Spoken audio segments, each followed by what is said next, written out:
What is up, you guys? It's your spiritual fairy godmother, and I am back. Except for I'm not back with another read. I am back with a smoke session. Okay, honey, period. Period. So let's go ahead and get started. Let's go ahead and spark up. I got me a little bitty blunt. This is like just wake and bake blunt. Okay. I was sitting here and I was watching this YouTube video of this girl talking about spirituality. I don't know if y'all remember Judy Jai from the Bad Girls Club, but she had like a little podcast and she was talking about relationships and spirituality and Kanye West and how people like to have like power over people and how anger is control. Like somebody being angry at you is them kind of having control over you. So I kind of wanted to tap into that, and then also a little bit I wanted to tap into mermaids and spiritual world and conspiracies and little stuff like that. So that is what this video is going to be. If you guys are interested, then keep on watching. Leave a comment down below some of your spiritual conspiracies or some of the things that you think about when you're high. And let's go ahead and jump right into the video. Okay, you guys, so right away, I think the first thing that I want to talk about is the mermaids and shit. I do want to talk about people having power over you and shit, but the mermaid thing is like, that was what made me be like, okay, I need to start filming videos like this again. I need to start, if I'm going to smoke, I need to be filming smoke sessions, you know, like, I need to make a profit off of what I'm doing. I need to put myself out there. I've been really struggling with just knowing what I want to do. And this is one of the things that I started off doing, like just talking to y'all, running my mouth and like speaking about shit that's important to me.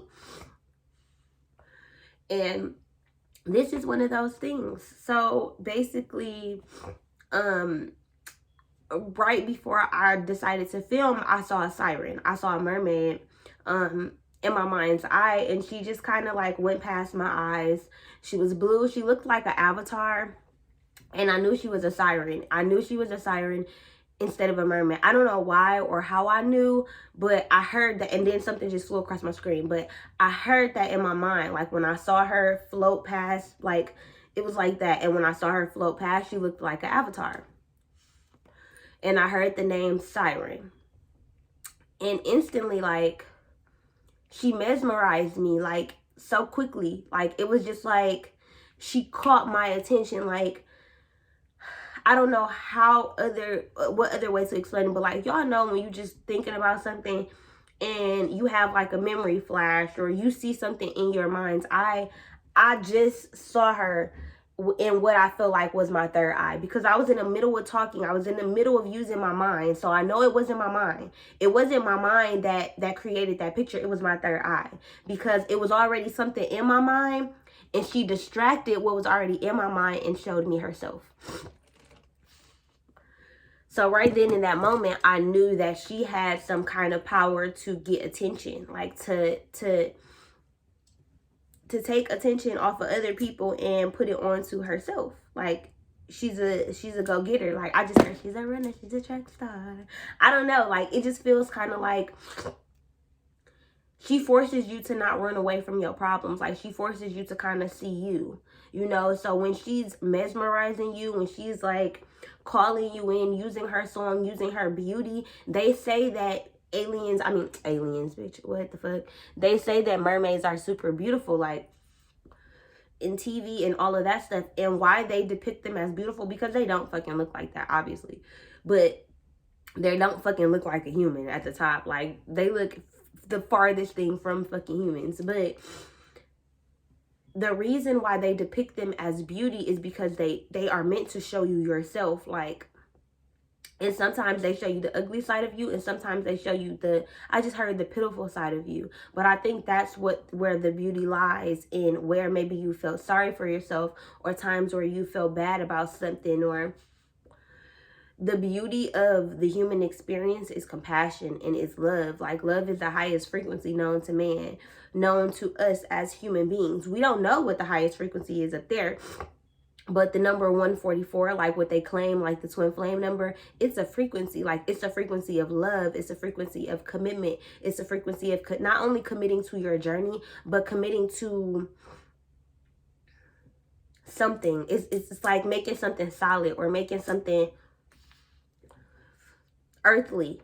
That's how A marriage is solidifying love. It's making love permanent, making a connection permanent, solidifying something like a birth certificate is solidifying that this person came to earth, this person came here, you know. So a marriage is a certificate, like we had love here, we got to the point of love, we procreated, we made family. That's why marriage is so much more than just a piece of paper, or marriage is so much more than just nothing, you know. People act like it's nothing. It's something, you know.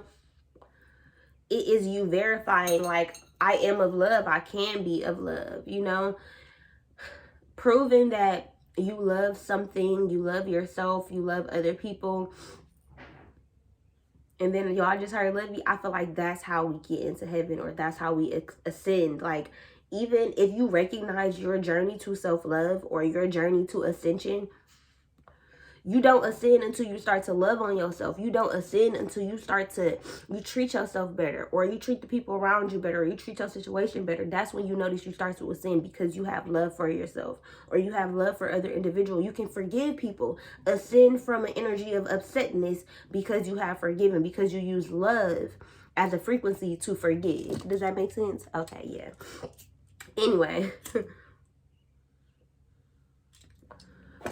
So I've been noticing that mermaids have just been in my space, like been in my space a lot.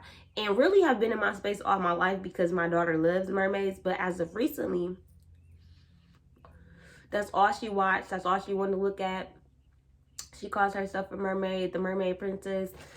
Like, I've even talked to y'all about me having a past life as a mermaid and feeling like poachers like using me for like testing. So I don't allow people to test me. Bitch, don't test me. Don't use me as a guinea pig. Don't try me. Don't, like, none of that. I have a real big problem with that, and I know it stems from being tested on or being the test subjects.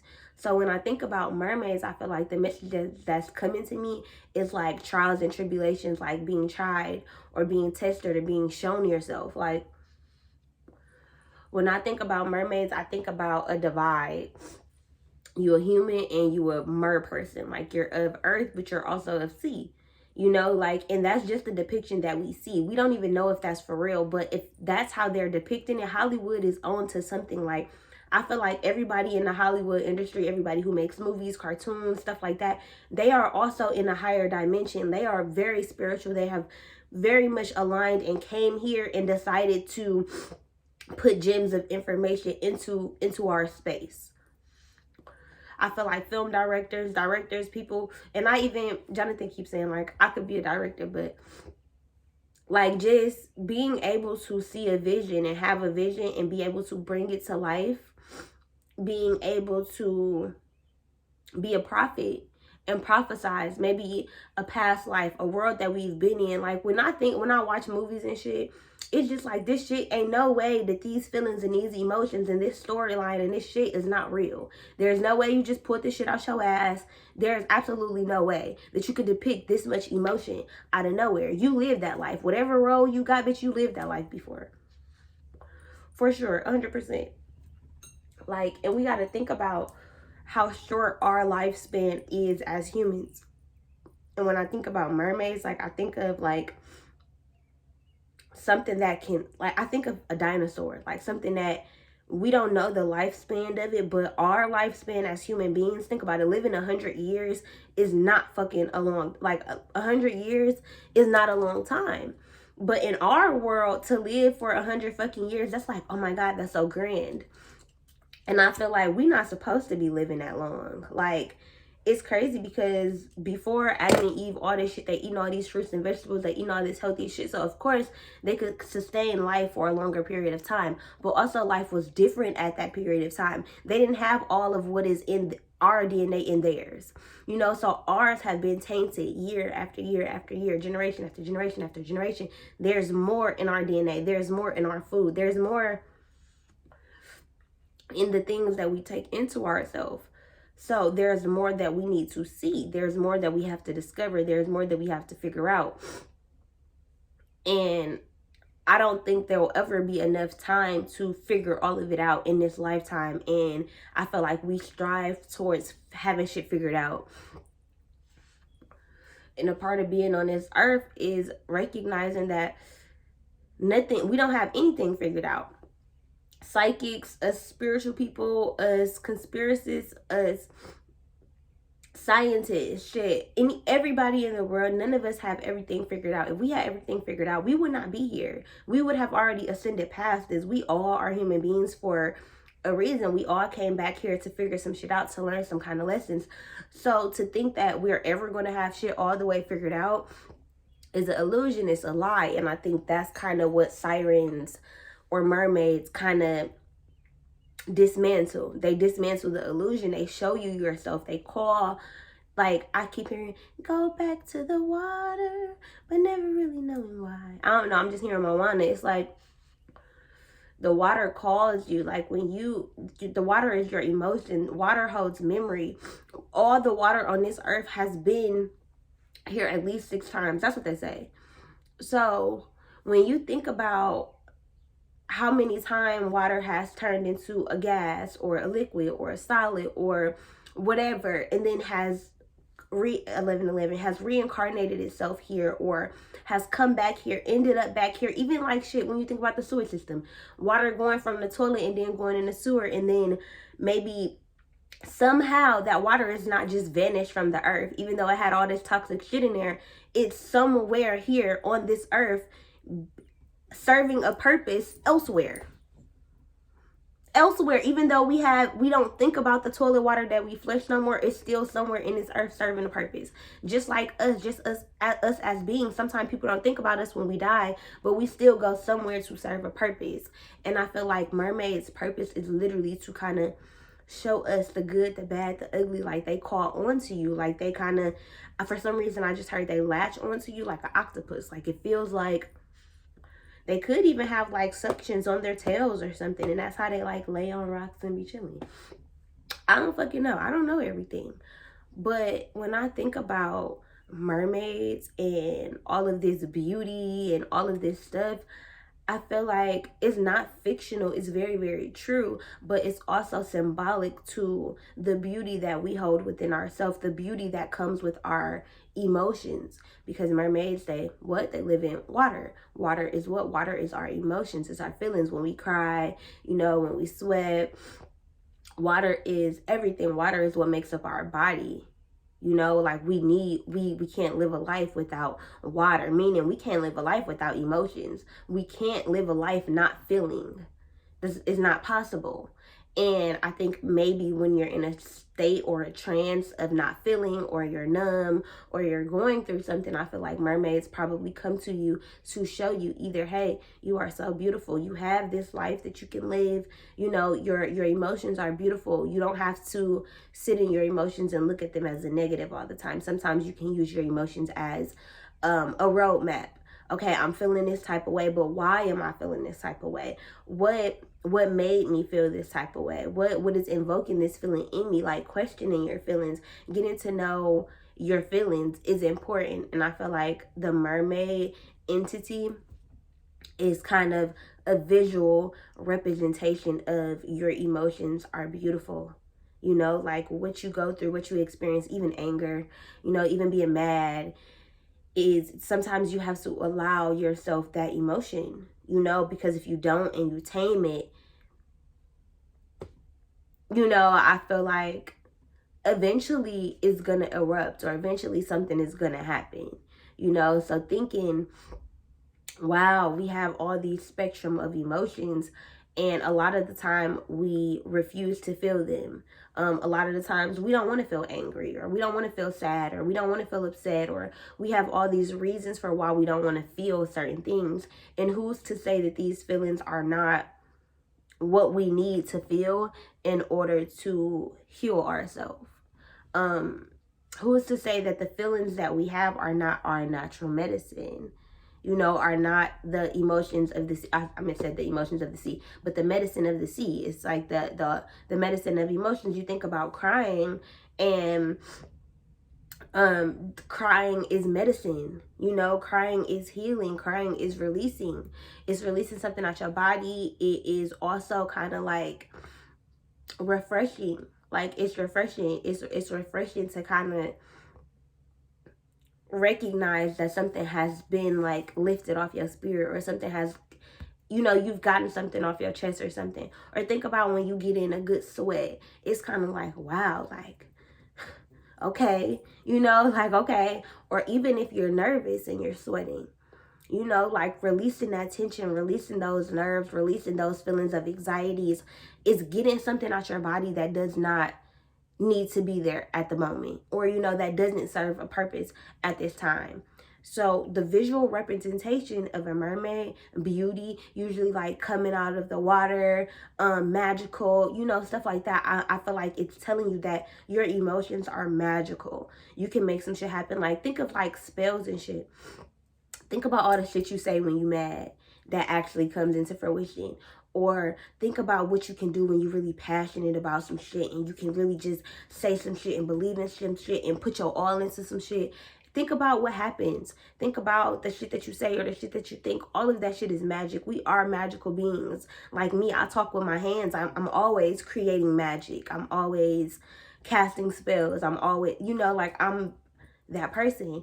And when we think about life and we think about mermaids and stuff, I feel like we think about a mythical creature that's not real, or that's not, you know, and it's like, well, how could that not be real? Like, who in their mind thought of this and it stuck? One person said, oh, I'm gonna draw a mermaid, and then everybody else jumped on the bandwagon and had their own depiction and just knew what it looked like and could create illustrations of it. Come on. Come on. Like, even when you watch cartoons or like Scooby-Doo and shit, like, you seeing all this shit and the masks are being revealed, and it's like, wow, that's real life for real. You know, everything is symbolic. So you looking at this shit like, oh, this a monster or this a ghost. But maybe it's kind of like, that's how people portray people who act like that. People, politicians or something like that. Maybe this is them wearing a mask. This is how people see these people. You know, when you bamboozle somebody, or when you treat somebody or trick somebody, this is how people see you. Yeah, we're depicting it in a cartoon as a monster, but when we think about a monster, again, a mythical creature, we think of something to be feared. But who's to say those monsters aren't created out of what feelings? Shit, who's to say that what we look at as a monster, right? Because my daughter talk about monsters all the time. What we look at as a monster, something that's scary or something like that. Like they say, like the Green Eye monster, like jealousy. What if monsters are really just manifestations of our feelings? And we look at them so negative. Like, my daughter watches this show called Monster High. And when I was pregnant, one thing stuck out to me. One of the girls was like, humans look at us like, they call them normies, like normals. But she just, and now that I think about it, I'm thinking about Halloween Town. They call them normies too. So that could be a whole real realm. You know, there could be a whole dimension of feelings. Like, think about all the feelings that you have that you don't got no more, or that's not around you no more. I feel like nothing ceases to exist. Nothing ceases to exist. Nothing just disappears. Nothing. Dirt, fucking trees, specks, nothing just fucking disappears nothing just vanishes. So where does it go? So when we think about all these feelings that we feel like we released and we smudged and all of this shit, okay, so where did they go? We smudging and then we open the windows and all that shit went out, but we don't consciously think about where that shit went to. Do we not think that maybe there's another dimension where all of the shit that Earth cannot handle goes there? And maybe that shit just looks scary to us because it's foreign. It's not what we're used to. We're used to seeing, oh, you're crying, you must be sad. Whole time, her whatever she just created out of those tears has manifested into another dimension, and it may look like a one-eyed monster. But maybe she has anxiety about her eyes being too close together. Maybe she has anxiety about her looks, or her not seeing things clearly, or her not being able to trust people because she feel like she don't got enough eyes behind her. She don't got enough, you know? Or maybe your monster got plenty eyes and you feel like you have spiritual anxiety because you see too much. You feel like you know too much. You know, like all of these things that are mythical, when I think about it, it's just like, wow, like the world that we living in is so basic. Like, this is our reality. This is our everyday. But, and that's they everyday too. Mermaids probably looking at us like we not basic. Like, bitch, y'all get to walk. But y'all get to have hair. Y'all get to motherfucking change y'all hair, dye y'all hair, get motherfucking surgery, change y'all bodies, do all this different kind of shit that maybe we don't get to do. You know, so it's all about perspective. And when I think about mythical shit, I just think that nothing is too far-fetched. Like, nothing is impossible. Like, lately I've been also thinking about dinosaurs. Like, imagine living in a time of a dinosaur. Like, we not even a pinky toe. We're probably the size of a dinosaur's thumb. Dead ass. Their thumb. Probably the nail, their nail bed is probably the size of a human being. Like, real shit. Motherfuckers used to be flying. It wasn't no Milwaukee. It wasn't no Detroit. It wasn't no Illinois. It wasn't no Honolulu. Like, it was just land.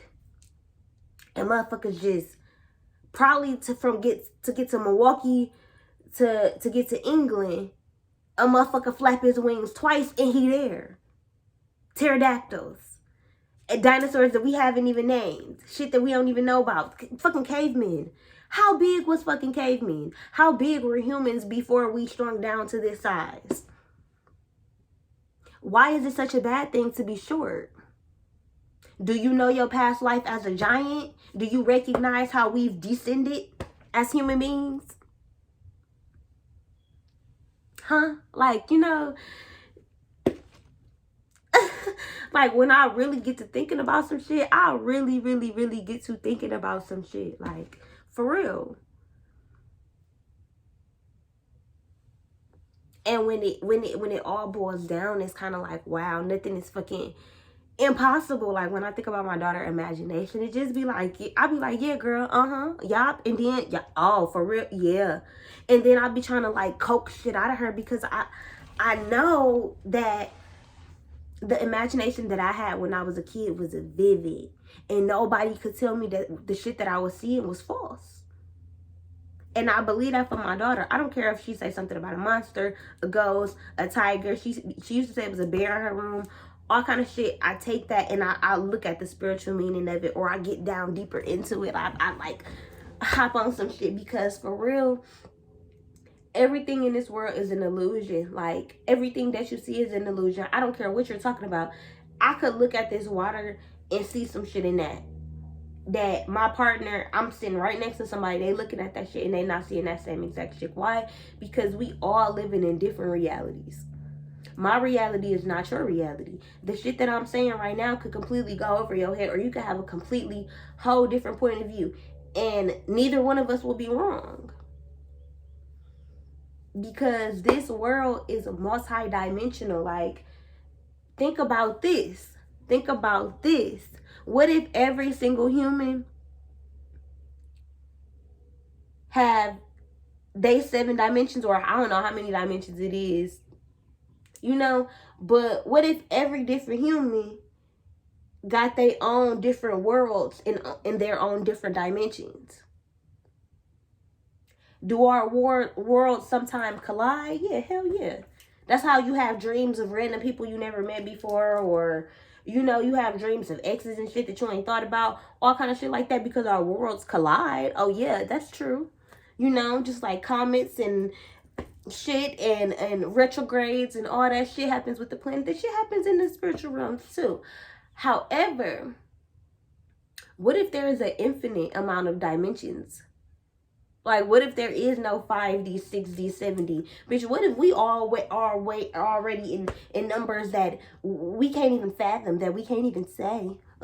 Like, what? You could have 10 people lined up in 10 different religions saying that they heard God's voice. All 10 different reenactments of what God's voice sounded like. Doesn't mean that those 6 people, however many people, did not hear God's voice. But it's a distortion. It's how you hear, it's how you perceive. And who's to say that it wasn't that one voice One voice that said one thing at one time that rolled through the dimensions. Like, picture this. This God's voice. God up here. You are blessed and I love you. It's like the game telephone, right? It's waves of that shit just going. That shit, he threw it in the world. Now, motherfucker, the aliens up there like, God said we gotta go down here and fix the humans. But we didn't hear that shit. Down here on this plane, we heard, bitch, you finna get some money. Bitch, you finna get your car fixed. God said, whatever blessing you needed at that moment, that's what you heard God say. Whole time, all God said was you blessed. And threw it out into the earth. And then boom. Our reality created what the fuck we wanted to hear. Why? Because we are co-creators with God. We are co-creators. We not just, God not just in this by itself. Y'all ever thought about, like, God is an almighty God. God is. But y'all ever thought about how God knew to give us what we got? You ever thought about that? How God was just like, I want y'all to feel sadness. I want y'all to feel depression. But like, why though? What have you been through as a creator? What are you going through? Do we think about that? Our strongest friends, the ones who got everything together, do we check on them? Do we think God need rest? Or like what? What, like, how does it work? How does it work? You know, like, when I think about all that God has his or her hands over, and I don't even feel like we can say his or her. That's why I believe androgyny is a thing. Us loving transgender people, us loving people who are asexual, us loving pansexual, loving just the vessel, just loving who we are as a people. I think that's a thing. But I also think that there is a place in the female and the male, because if you think about it, in any way to create a life, even in marijuana, even in plants, there's a female and there's a male. So maybe God is both. Maybe God understands the polarity and the need for both. Maybe there are other planets where women are making babies by themselves, or men making babies by themselves, or just beings. We don't know what it is, but it's procreating by itself. Maybe it doesn't work. Maybe it does work, and that's why marriage is being dismantled. We don't know. We don't know shit. We don't know shit. But what we do know is power. What we do know is how much knowledge affects the power that we think we have. Although knowledge is powerful, emotions are even more powerful than knowledge. Let me tell you, when I got into a relationship, I was such a feminist. I was such a women run the world. Women needs to be president. Women, there's nothing that a woman can't do. A woman can do everything that a man can do plus more. That was my thing. Until I got in a relationship with a man. Not a boy, not a child, not someone. Once I got in a relationship with my equal, not someone who I was trying to fix, not someone I was trying to heal, not someone I was, once I got in a relationship with my equal, I recognized how men are powerful in a different way. Men can affect a woman's emotions so much that all that power that she has can be dropped down to here due to her emotions. Because why? Emotions are power. That's why controlling your emotions is power. Having control over other people's emotions is power. It's powerful. It's a powerful thought. Like making people mad, being able to see people upset, you have power over them. If somebody just don't give a fuck, you don't got no power over them. It's just, They don't give a fuck. That it is what it is. Like, that's how you know. But when you're able to get somebody mad, like if I'm in, me and my dude, we in a relationship. If we was in a perfect relationship, I'm gonna think he cheating. And it's sad to say that. It's sad to say that. But if we ain't never arguing, if we ain't never getting into no fights, and arguing don't have to mean like yelling at each other. You know, it could just be if we are never debating or wanting to give out the difference of our opinions or step on each other's toes and all that kind of shit. If we never wanted to do that, we would never elevate. There would never be like, I care about your opinion, but I'm also so passionate about mine that I want to tell you how I feel. You know, it's kind of like if we never argue, if we never exchange that passionate type of energy, what the fuck we got? What? If ain't no emotions and feelings involved up in this shit, if you don't feel so strongly about how you feel sometime, I'm a question like, nigga, do you love yourself? Cause, and it's one thing to be like, oh, I'm not a person who's gonna debate. That's cool. Cause motherfuckers don't got power over you. You know your stance. But also, knowledge is hearing it from a different point of view. Because even though your point may be right to you, that doesn't mean that their point is not valid. It doesn't mean that their point is wrong. But for you to just say you don't want to debate at all, that means A, you either don't believe that you can prove your point, or B, you just want to don't even negate the fact that they have a point as well, which makes you selfish. So tapping into those feelings, or it could mean that you're so scared that that person is going to be more passionate than you, that you don't want to show your emotions. Because that means, again, they have power over you. Think about it. When you in a relationship, or when you in a friendship, or when you at work, my biggest thing was me at work. I could have the biggest fucking attitude, but bitch, you not finna know it. Bitch, I'm finna be up in this motherfucker bouncing, cooking, cleaning, taking care of all these motherfucking customers, bitch. Because what? You want me to be upset. You want me to be mad. You want me to be pissed off. And baby, that's not happening. So I'm going to be in control of my emotions. That's my biggest problem. That's my biggest problem. I'm not gonna lie to y'all. I allow people to control me in the sense of my emotions. Now, one, I'm a Cancer. We just gonna throw that out there, bitch. I'm very emotional. I'm a water sign, okay? I'm all tapped into the water. I'm all tapped into the emotions. I'm all tapped into the tears, baby. It just is what it is, okay? Honey, period. But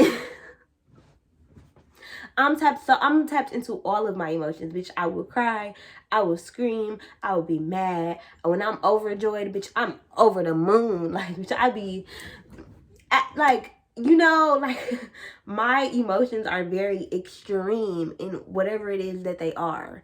And I'm noticing how much power are in your emotions. Like, I have the power to change a whole room. Like, if I'm pissed off and I walk into Walmart, or I walk into a motherfucking store, bitch, y'all all finna feel me. When I walk past y'all finna frown y'all face up because y'all feel my energy. I notice that sometimes. And then sometimes it'll make me change my energy and be like, girl, okay, like, let's get the fuck up out of this, because you done just made 10 people mad just by you walking by. My energy is huge, sis. Like, my energy is huge. Huge as fuck. Like, I've lived so many different lives. I've brought all of those dimensions with me in this lifetime. Like, bitch, in the next episode, we're gonna fucking talk about birthmarks. We're gonna talk about birthmarks, because that's the word. If y'all got any information on birthmarks, what you think they are about, if you think that they about past lives or how you died, or if you think they like evil or good luck or information or anything like that, leave it in the comments down below, because that's gonna be a conversation for the books, boo. Like, that's gonna be one of them. But this mermaid conversation, this was one of them too. Like, this was one of them too for sure. And it all stems back to emotions and mermaids, because I swear, when you think about mermaids or like sirens or whatever, how was I about to tie that in? They say that they control you. They say that, like, something I was seeing on Facebook, they were saying like they evil, like they lure you in with their good looks, but they're really ugly. And I just saw another vision in my mind. Like, I don't know if y'all saw it on my face, but it was like one sticking its tongue out, but its tongue was like a circle. And it was like a tornado or something. And it just sucked somebody in. I feel like they're mesmerizing. Like, they force you to kind of see your emotions and face your emotions. And you kind of get stuck in your emotions. So mermaids could be a symbolism of anxiety. How anxiety is also beautiful, because anxiety keeps you from hurting yourself, or it keeps you from damaging your vessel. It keeps you from killing yourself. It keeps you from doing dangerous shit. Anxiety serves a purpose. There's beauty in anxiety. There's beauty in fear. You know, there's beauty in your emotions, period. And I think that's what the fucking message is. Okay, I hope you guys enjoyed this video. Again, I am taking personal readings, and I am taking personal suggestions on video topics for more of these smoke sessions. If you guys are liking them, give this video a thumbs up and leave a comment down below. And I'm out of here, y'all.